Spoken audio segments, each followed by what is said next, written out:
Salam sejahtera di dalam kasih Tuhan kita Yesus Kristus.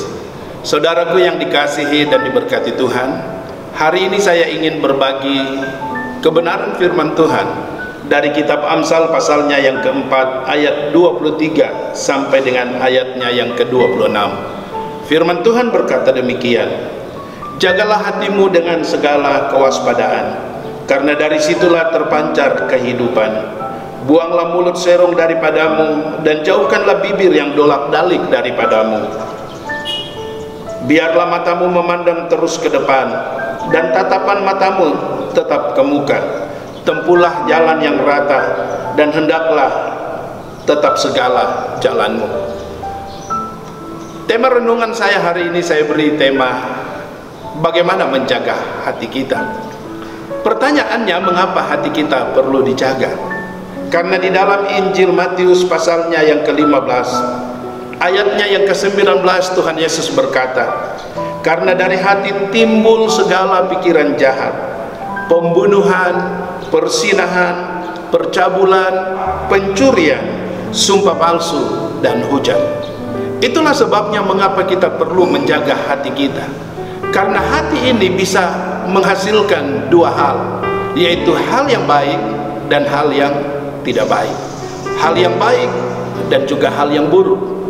Yesus sendiri mengatakan dari hati akan timbul segala pikiran jahat dan sejenisnya.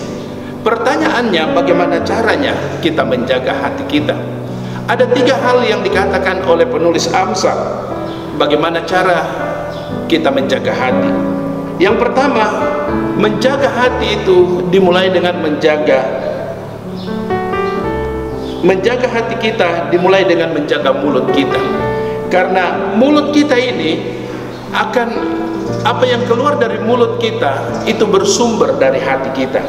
Yesus juga berkata di dalam Injil Matius pasal 15 ayat 18, tetapi apa yang keluar dari mulut berasal dari hati, dan itulah yang menajiskan orang.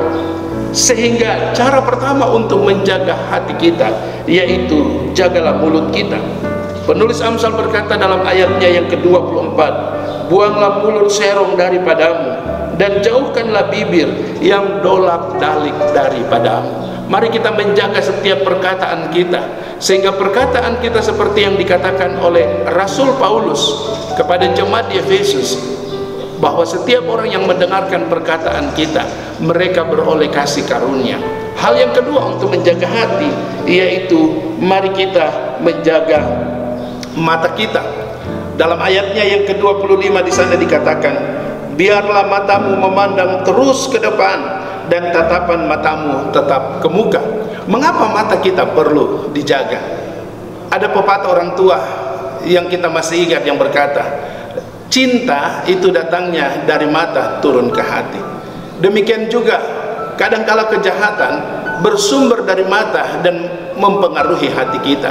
Anda masih ingat bagaimana awal mulanya Hawa jatuh di dalam dosa di Taman Eden.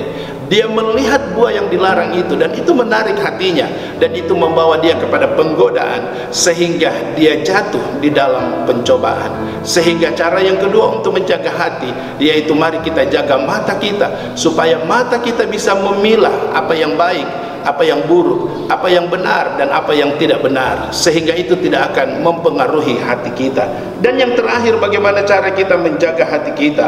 Dikatakan dalam ayatnya yang ke-26, tempuhlah jalan yang rata, dan hendaklah tetap segala jalanmu. Artinya, mari kita jaga langkah kita, karena langkah kita itu bisa dipengaruhi dari hati kita. Langkah kita bisa membawa kita kepada kejahatan maupun kepada kebaikan, keburukan maupun kepada kebaikan. Jadi mari kita menjaga hati kita dengan melakukan tiga hal ini, yaitu yang pertama menjaga mulut kita, yang kedua menjaga mata kita, dan yang ketiga menjaga langkah kita. Sehingga apa yang dikatakan oleh penulis Amsal dalam ayatnya yang ke-23, jagalah hatimu dengan segala kewaspadaan, karena dari situlah terpancar kehidupan. Saudaraku yang dikasihi dan diberkati Tuhan, kiranya kebenaran firman Tuhan di hari ini akan memberkati kita semua, dan Tuhan dipermuliakan. Amin.